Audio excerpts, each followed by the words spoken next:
Become a parent, and one thing's for sure, you'll be faced with an avalanche of well-meaning advice. From friends, family, blogs, doctors, and so many books. Going back to work is selfish. Staying at home is coddling. Rest is best. Unless bottle is better. Be kind to your kids. But not too kind, or they'll become soppy, dependent weaklings. How on earth do we make sense of this onslaught of advice? My grandmother just told me to put the baby in the garden. Like rain, shine, from the minute it was born, just put it outside. Back in the 70s and 80s, putting the pram outside in the garden, that was just the done thing, wasn't it? But I'm such a coppers, I just can't imagine doing that to my baby. No. That's Emma and Alison and Jill. I'm Alison Perry, and I run Not Another Mummy blog and Not Another Mummy podcast. They're part of a new parental advice machine known as mummy blogging. Hey, I'm Jill Crawshaw, and I write a blog called A Baby on Board. Well, except Emma. I'm Emma Cantrell. I used to blog, but now I work full-time on this. They've all heard plenty of dodgy parenting advice over the years. The worst advice was a family member who told me that I should put the baby down and give me a bit of personal space.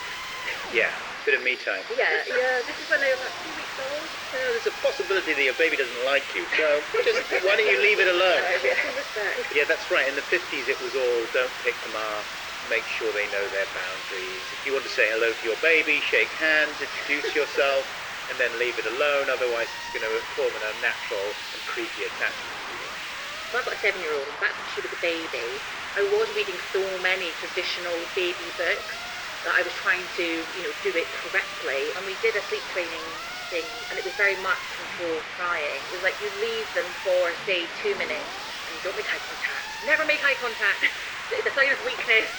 Just use your voice, soothe them. Go to sleep! Obviously, I'm like, I regret doing this, feeling like the worst mum in the world. But after a couple of nights of doing this, it worked.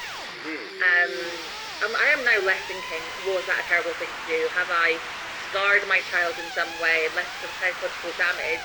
I gave up, basically, trying to make my son sleep. But what I did do was stop telling people that he wasn't sleeping.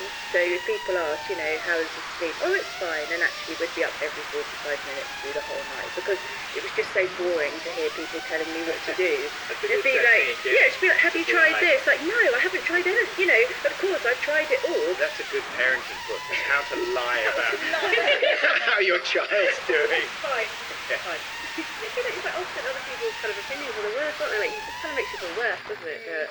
So my daughter's 3 and she's breastfed. We'd asked her twice, she was so weird about it. Like, it's okay to breastfeed as long as it's baby, but going past a certain age of that's weird. And obviously I'm feeding my 3-year-old, and I know a lot of people that are doing it. I think we're probably all fighting against that instinct of how we were raised. Plus, you've been bombarded by the experts telling us how we should be raising our kids. The endless advice of, like, have you tried this from friends? And it's hard to navigate. But this struggle, never quite feeling like we know what we're doing, is not entirely our fault. When it comes to parenting advice, we live in an age that has never been so muddled. I think we really need to look at the history of parenting to understand it.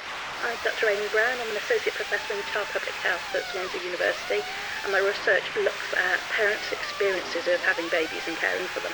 I mean, if you go back to about the 1920s, most women were still having babies at home. With the NHS coming in, with hospitals expanding, women started going into hospital to have their babies. You had your baby in the hospital and it was taken to a separate room and it was brought to you every 4 hours to feed. And a lot of doctors were saying that babies didn't need night feeds, they only had to feed at very set times in the day, and it just kind of got more and more complicated. Looking after babies was something that there were rules about, and more people started writing books and having opinions, and they don't always have any kind of expert background at all, but they sell a lot of books. We asked parents whether they'd read this type of book. Day 1 you should be doing this, week 2 you should be doing this, your baby should sleep for a set time, at 4 o'clock you should do this. We then asked, did trying to follow the advice in the book make them feel more confident, or did it make them feel more anxious? And what we found was that only about 15% managed to follow the advice, and around half of those mums were saying that they actually ended up feeling like a worse mother because of them, because they couldn't make the book work. And the message in that really is just don't worry too much if you can't follow the advice. Don't not cuddle your baby because a book says they should be asleep at 4:15.